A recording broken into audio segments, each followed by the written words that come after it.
Welcome back to another episode of Varsity Views, Inside the Huddle edition, brought to you by Keon Sports. I'm Darien Jackson. And I'm Jax Gregory. And we got a really nice 5 games of the week for you guys. Real solid week. How you feel? I mean, first couple games aren't that, kind of slow and stuff, but the final 2, we got some good ones. It's definitely going to pick up. Because right now, we got our top 5. So coming in at number 5, we got Olmsted Falls versus Avon Lake. I mean, to be honest with you, I've already seen Olmsted Falls 2 times this year. And they're a really nice team. They're a running team. They're not so much of a passing team. They like to really get up the field using Rocco Conti. That man is he's real. It's crazy. He's really short. He's like 5'6", but that man is quick. Yeah, he's probably quick then if he's that small, but he dominated today, honestly, and he was the main reason that Olmsted Falls would end up coming out on top. But in the first quarter, Olmsted Falls had a lead 14-7, just a balanced quarter. Score. Good defense still being played. Not a ton of points, but still an enjoyable first quarter. Let alone that second quarter. they were lighting it up. Yeah, it kind of flew up. Each team had 3 touchdowns apiece. So if you're really watching that second quarter at that game, you're enjoying the back and forth. Because, again, we've been saying it all year. Who doesn't love, a blow for blow? We love to see teams go back and forth. We want to see good defense as well, but we're here to see the touchdowns. I'd rather see... We're here to see the touchdowns. We want to see the celebrations. We want to see everything you guys got. Because going into the half, the score was 35-21 with Olmsted Falls being up. Yeah. That's a high-scoring half. Yeah, they really put it on Avon Lake in that second quarter. But Avon Lake, they still would get their points on the board, keeping themselves within striking distance. Yeah, relevant. Yeah. They stay relevant. Yeah. Third quarter was very entertaining as well. But Olmsted Falls was just adding up the score. They just kept going and going. Avon Lake will score their very last touchdown in the third quarter. Mm-hmm. The score would be 49-28. You're down 21, and it still didn't stop Olmsted Falls because they still put up another touchdown. And I can already see it when Olmsted Falls is up big. They don't even play their starters. They like to let the bench or the younger guys play, which is typically the freshmen or the sophomores. All sophomores play because when they up big, there's no more showtime, honestly. But the younger ones that their class has, they be killing the varsity team still. That team is so deep. So for the score to be this big, I'm actually not surprised that the game finished out 56-31. Yeah. Avon Lake just didn't have enough in the game. I mean, that fourth quarter, putting up only 1 field goal, that's just not enough to keep up with Olmsted Falls' running attack. Their defense is probably exhausted from Conti just running all over them. It's tough. Hey, he's a running back and he be running. He don't ever look back. It's he was definitely giving them the business though. But with that, the player of the game was Olmsted Falls running back Rocco Conti, who had 241 yards rushing, 4 touchdowns. He also had a 90-yard kick return touchdown, and then also he had a 16-yard receiving touchdown. So, if I'm not mistaken, that's 6 total touchdowns on the day. Listen, I witnessed him drop 4. So, I mean, if he got 6, it's no surprise to me. Yeah, he was balling out there. Most definitely. If you'd like to learn more about this game, you can visit keonsports.com and look up the author Jake Zappia. And coming in at game number 4 in our countdown, we have Riverside versus Kenston. And first quarter, it was surprising. Kenston was ahead 10-7 at the end of the first, which nobody saw coming. Riverside, they only have 1 loss on the year. They've been playing great ball, and I think they're ranked 18th in the state right now. So Kenston to be ahead of them in the first quarter is a big W for Kenston. It's a shock because that's a really good quarter. I would say, if you're going into a team that's top 20, you said they're 18, top 20 team, I mean, you want to be able to shock them a little early, let them know that we're not going to just roll over and think you guys are just going to walk all over us like that. We're not built like that, so we're going to come out, give you a little run for your money. But listen, that wouldn't stand for long. In the second quarter, Riverside would put up 18 total points. Kenston would only put up 11. So at the half, Riverside was ahead 28-18, a 10-point lead. They completely flip-flopped this game. Riverside had all the momentum, and it was kind of like that in the rest of the second half as well. Oh, that snowball effect is really real. Again, Kenston shocked them in the first quarter. Coach probably telling Riverside, hey, all right, I'm gonna need y'all to stop playing around. Yeah. Like let's turn up a little bit, and that's exactly what they did, and they never looked back. For them to be only down 10-7, which is really nothing, to going up 28-18 at the half, it's like, all right, we put the foot on the gas. Yeah. And coming out of the half, it only got worse. Yeah, for Kenston though. Yeah. It only got worse for them because the end of the third was 42-25. Yeah, the Bombers got a bomb dropped on them. I like that. hey, say it again for the people in the back. I said the Bombers got a bomb dropped on them by the Beavers. Because, man. Riverside Beavers. For them not even to, like, score in the fourth, it was like, I don't know if you want to call it defense. Neither team scored in the fourth. So we're going to say it was defense or Riverside just took everybody out. Like, who knows? But for that, oh, man, Kenston. I'm not mad because you got to really think about them being They played up. You know, they were in the. A lot of teams aren't beating Riverside at the end of a quarter. Like, that doesn't happen very often, if ever, honestly. With them only having one loss, they haven't really seen the taillights of another team. They're not used to being down. So, congrats to Kenston for that. But congrats to Riverside getting the 42-25 win. Player of the game was Riverside quarterback Mikey Maloney. He went 15 for 21 with 262 yards and 5 touchdowns. He accounted for every touchdown, every point that Riverside scored because he also kicks their extra points. So he put up 42 points by himself, basically. All right, so I know we talked about having one-man armies before and putting teams on your back, but if this man got every point... But those 5 touchdowns are passing touchdowns, so he's throwing it to his receivers. But still, he was a part of that play. That man has... He's responsible for everything. Let's put it like that. He's responsible for everything. Yeah, so he was balling. Good work to you, my guy. Make sure you guys go on KeonSports.com. Look for the author Trevor Tucker. He wrote a great article about it. Coming in at game number 3, we have Black River versus Firelands. Now, this was actually a good game for Black River. We put this in our preview. We put, I think, all 3 of these games so far in our preview to our next week. We did that last week. If you guys have not caught up, y'all need to catch up. But go ahead, my boy. But, Black River, we said that they have a chance to upset Firelands, and they did exactly that. 4-4 Black River, winning the Firelands, and won it pretty easily, honestly. They kind of dominated them. I mean, I'm not going to say I'm not surprised, but I'm surprised. Like, that's not something you see. Firelands is having a very great season, really good season. Yeah, 7-1. Yeah, exactly. 7-2, but you know. Started off, Black River came out of the gates up 14-0 at the end of the first quarter. 14-0, just punched them right in the mouth. But if you can dish it, you got to be able to take it because Firelands came right back, 14-0 run for them. They tied the game up. Yeah, but 5 seconds left in the half, so we got a tied game, 14-14, going into halftime. Firelands has all the momentum. They're at home. How do they not win this game, you're thinking? I mean, again, you're 7-1. You're thinking, like, all right, we gave you guys a couple touchdowns. Now it's our turn to score the ball. And we're going to make sure you don't score again. But that's not the story. No. That's not what happened. Coming out of halftime, Black River, they would score 2 touchdowns, and Firelands would only be able to score 1 in the third quarter. So Black River had a nice 28-21 lead at the end of the third, 7-point lead. Feeling pretty good about yourself heading into the fourth. I mean, if you're the crowd and everybody that's watching the game, you're probably, we're not too worried because one touchdown like that, like you're back in the game. It's nothing. We're going to tie it up. It's really been a tug and war match all game so far. So I know it's exciting to watch. Oh, yeah, for sure. And then Black River in the fourth, they would score again and again. Well, they would have 42 points. And Firelands, they would get that one touchdown that, only down by 7 going into the fourth, but it just wasn't enough. Black River would win this game 42-28 in an upset win over Firelands. It's hard to be a team that hasn't, is having like a decent season, a 500-win season basically, versus a team that has only seen the loss one time. Yeah, so exactly. For them to be able to come in, in a hostile environment and take one on the road, good work, Black River. Yeah. That's not easy to do all the time. No, not at all. And they did that because of their running back, Eric Grosser. He had 264 yards rushing and 5 touchdowns. So another huge day from another running back.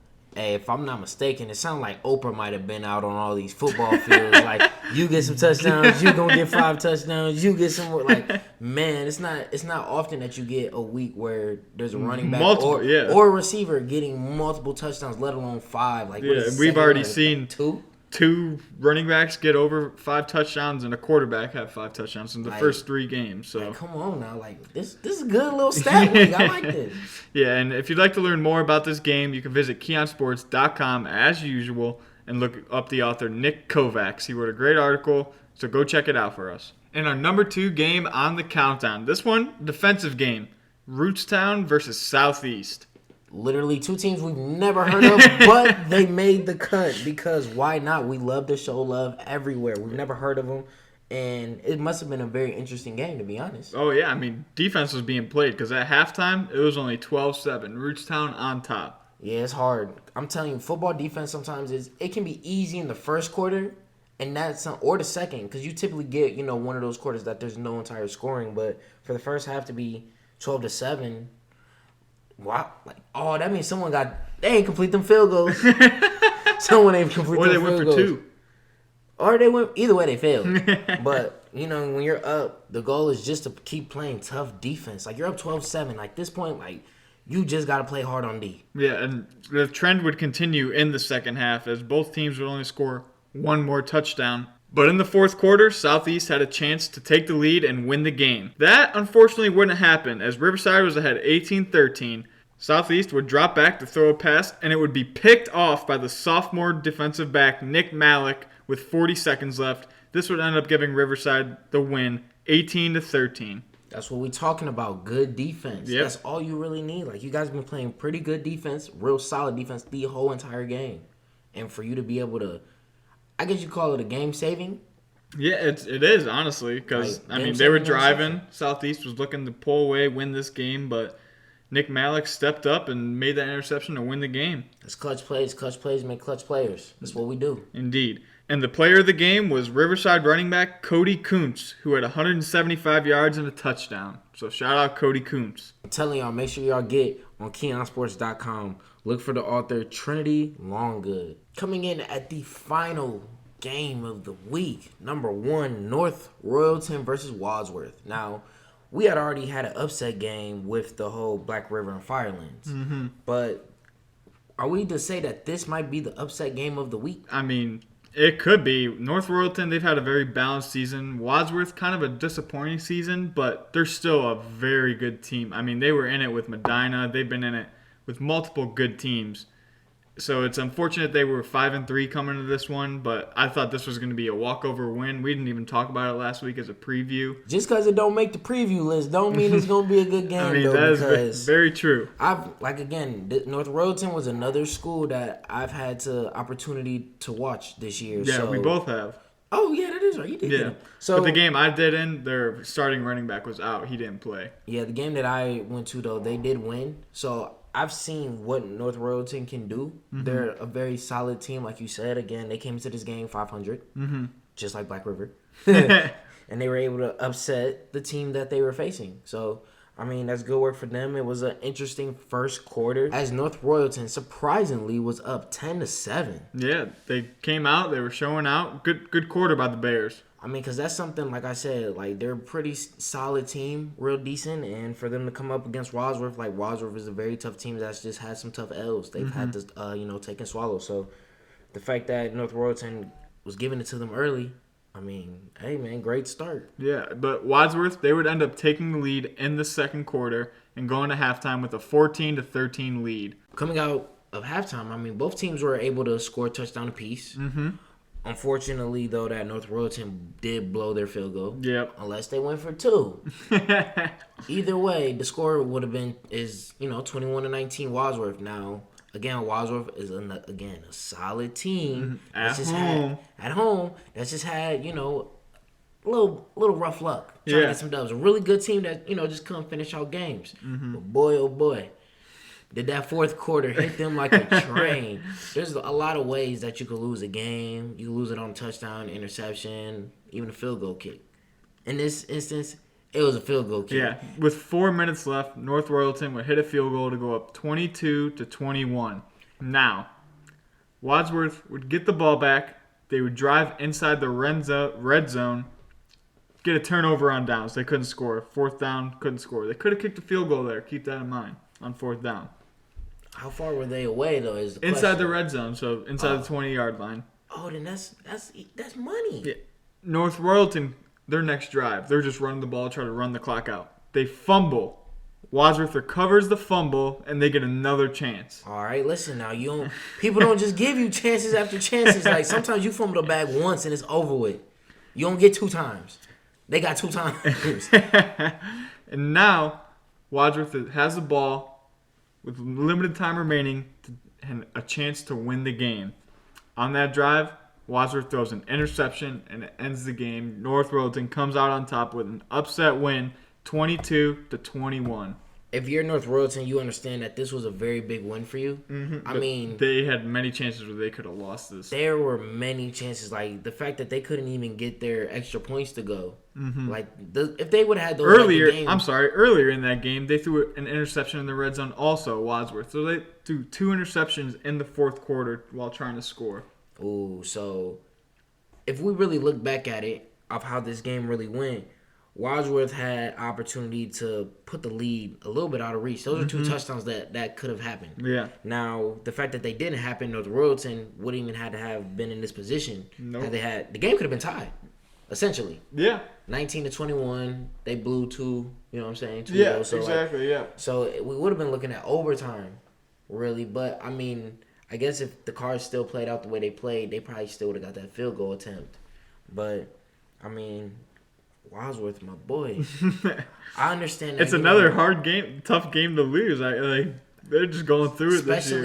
Especially, Wadsworth needed this game with only 3 losses. You want to make a really good push for the playoffs now. Mm-hmm. And, losing that 4th game hurts them. Yeah, it hurts. That really hurts them. 7-3, if they would have been, they won today and won their next game, 7-3, you can make something happen with that. But the fact that they're 5-4 now in the next game, it's against Twinsburg. So, that's you.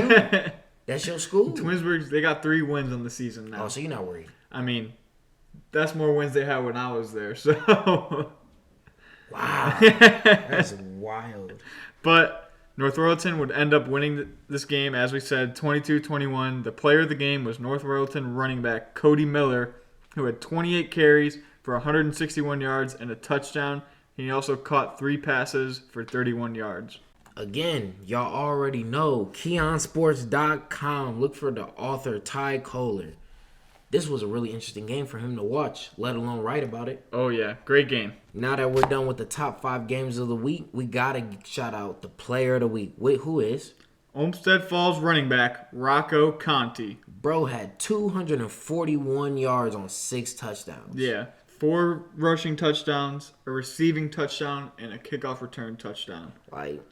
He deserved that. Yeah, I'm not gonna lie, everywhere on the field. Everywhere. It's not often that we, again, get players of the week that are doing 5, 6, 7 touchdowns. Numbers like that. He got 6. Mm-hmm. Bro, you're most definitely making the list. There's not a question. Congratulations to him. He been killing it all season. Like I said, I've seen him twice play. Yeah. He's been really into that. And we got the preview games. Bro, this is it. Yep, final week of the season. We got 1 more episode. Mm-hmm. That's crazy. Well, we might do some playoff episodes, even though we won't be there at the games, but we can still talk about them. Oh, for sure. But for the regular season, we got 1 more episode. So this is going to be our last preview of the show. Yes, sir. Let's get into it. We got game number 1, Solon at Medina. Medina is 8-1, ranked 29th versus a 6-3 Solon team. Yeah, Solon, they're always pretty good. Not as good as they usually are, honestly, but still 6-3 is not a bad record. They're still looking to be playoff bound. I think they need this window. Oh yeah. Good luck. Got to play the guy Dan Stoddard. So man, his name comes up so much in these shows, man. But what can we say? He been killing the game. Yeah, exactly. So I mean, if you're a star, you gonna get that recognition. So we're gonna see how that's gonna be matched up. We got game number 2. Yeah, 6-2 Holy Name at 8-1 Elyria Catholic. This is a rematch from week 3 of the season, which Elyria Catholic came out on top. So Holy Name's gonna be looking for revenge. I mean, might as well. You already got me earlier in the season, and losing twice to a team is not a good feeling. No, you hate that. So again, you want to come out on top. Like you've seen them play before. You're going to be prepping for them this time. You know who the players are. You know who's going to be doing what damage. So you got to be able to adjust. So if you can, win, y'all finish the year 1-1. That's easy. We love even kill games. You go up 2-0, then for the other team, it's like, yeah, we just killed y'all. That's our little brother, yeah. We just killed y'all. But, if you're on the other end of that, it's like we couldn't figure it out. Because you never know how the playoff brackets really hold on. Yeah, and speaking of playoffs, this next game is going to be game of the week. We have a top 3 matchup in the state. Number 3, Hoban at 9-0, going up against St. Ed's, who's 8-1 and ranked number 2 in the nation. Let me find out Hoban about to go through the regular season undefeated. They are a powerhouse. I'm calling this the number 1 game in Week 10. Obvious. Yeah, I think it might be the number 1 game of the year. Because, remember, Week 8 had, a bunch of 7-0 teams. Yeah. So there's not a lot of left undefeated ones. So the fact that Hoban still is versus a really strong 8-1 St. Ed's, 2 in the state. They're ranked ahead of Hoban. But I believe St. Ed's played the number 1 team in the state last week. And I think they lost that one, but... Well, listen, even though they're, ranked higher with the 2 versus the 3, we're going to see who really deserves being top 2. Oh, yeah. And who deserves that 3rd one. So, a little bit of me wants to be like, Hoban, just finish it out, man. Y'all have not seen an L. Y'all started strong, you got to finish strong. That's how that works. But at the same time, St. Ed's, are y'all going to really do it to them? That's all I want to know. That's it. We done with them. We gonna see them next week. Yeah. And coming into the next game, we got 18th in the state, 8-1 Riverside at Willoughby South, who's only 4-5, but Willoughby South still has a good team, nice offense. It's a defense that they got to kind of work on. But let's see if Willoughby South can maybe hand them an upset. You never know, honestly. Especially Riverside might be looking ahead too far into the playoffs, seeing who they're playing. So Willoughby South could sneak a win in here at home. It's very possible. They're only 4-5, so playoffs for them is probably, the pitcher is probably out the door for them. Let's spoil the other team's seeding. That's what you got to think about. Yeah, you might as well, let's go out there with everything we got. Again, we could finish strong. So we got nothing left to lose, so let's just whip out everything. And finally, Game 5. We got Firelands at Columbia. Columbia is 9-0. Firelands is 7-2. Columbia, another team, undefeated, has not seen an L all year long. Yeah, I'm surprised they haven't been on our show at all, honestly. Haven't heard anything about them, but quiet 9-0. It's good to be quiet. Nobody sees you coming. So that's why they made the list this time around, undefeated. Now we got to figure out. Same thing with Hoban. You're 9-0. You started strong. We want to tell you finish strong. Just have a season where you went undefeated. But at the same time, Firelands is no pushover team. Exactly. 7-2. Ironically, they were on the list. They got upset. Yeah, they're gonna want to come out and blast them if they after they just got upsetted like that. They're gonna come out firing. You got to. It's the final game of the season. Everybody knows when it's the last game. You always tell yourself, "Let's finish the season on a dub." No matter how the season went, you can always tell yourself, "We finished on a dub." So I'm really excited. Yeah. I like this little list. I'm really going to be seeing how that Hoban and Ed's game is and Firelands and Columbia, just because undefeated teams against really good teams, come on now, we got to really see what this does. Oh, yeah. But that's all the time we have for today. Thank you for tuning in. This has been Varsity Views brought to you by Keon Sports. I'm Jax. And I'm Darien. And be sure to follow us on Instagram at varsity_views. And go to our Facebook page at Varsity Views. Also, stay tuned. There's going to be a new NBA podcast that me and Darien will be doing. So be on the lookout for that. Especially since next week will be the last week of Inside the Huddle edition. Yes, sir. Football. That's crazy. We've been doing this for almost 10 weeks now. We're going to 10 weeks. Flew right on by. Exactly. So make sure you guys stay tuned. Like he said, we're going to be dropping the NBA. We not stopping. Nope. So stick around. We're going to be still posting weekly. So y'all gonna be staying tuned. Yep. See you guys next week.